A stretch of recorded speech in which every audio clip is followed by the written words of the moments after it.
ये इदारा 1999 में कायम हुआ था और ये टिपिकली कश्मीरी रिफ्यूजीज़ जो 1980 की दहाई में कश्मीरी रिफ्यूजीज़ यहाँ पे आए थे आज़ाद कश्मीर में, उनके लिए इदारा कायम हुआ था। अभी तक तकरीबन 4 से 5 हज़ार के करीब लड़कियाँ यहाँ से फैज़याब हो चुकी हैं और जिनमें से हम उनके साथ रब्ता रहता है। पास आउट होने के बाद भी उनका जो हमें फीडबैक मिलता है, तकरीबन मोर देन 50% लड़कियाँ अपने काम कर रही हैं।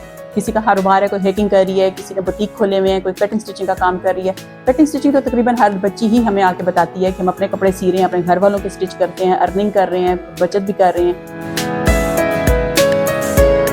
हमारी तकरीबन कोशिश होती है कि तकरीबन जो हमारे लाइफ स्किल्स हैं वो हम बच्चियों को सिखाएं, जिसमें कटिंग स्टिचिंग से लेके जूट वर्क है, फैब्रिक पेंटिंग है, इस तरह के काफ़ी सारी चीज़ें हम करवाते हैं कि जो बच्चियां अपने घरों में रहते हुए जिनके साथ अर्निंग कर सकें। तकरीबन 5 कोर्सेज चल रहे हैं जो कि ड्रेस मेकिंग है, इसके अलावा फैशन डिज़ाइनिंग है, स्किल कोर्सेज हैं और उसके अलावा शॉर्ट टर्म कोर्स है। इससे पहले होता था कि ट्रेडिशनल डिप्लोमा होता था, वो अब नेफटेक ने ख़त्म कर दिया और उसके साथ उन्होंने TBT कोर्सेज स्टार्ट कर दिए हैं, जिसके अंदर फैशन डिज़ाइनिंग, ड्रेस मेकिंग और पैटर्न ड्राफ्टिंग एंड थ्रेडिंग है।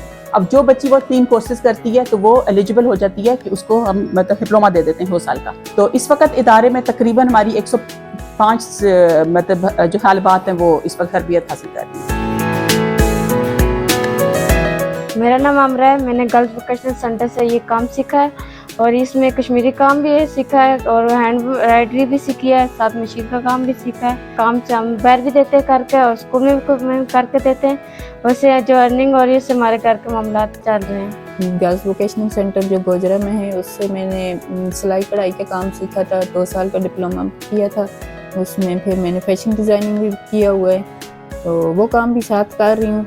लेकिन मैंने फिर ये काम सीख लिया था बेकिंग वाला, तो ये इसमें मुझे बहुत प्रॉफिट भी है और बहुत अच्छा चल रहा है मेरा काम। ये बेकिंग करते हुए मुझे 1 साल हो गए। जब लड़कियां अपने माँ बाप के घर होती हैं, उनको चाहिए कि वो अपने कदमों पे खड़ी हो जाएं। आजकल ये दौर है कि सिर्फ मर्द कमा के गुजारा नहीं कर सकता, औरत को भी उसके साथ खड़ा होना चाहिए।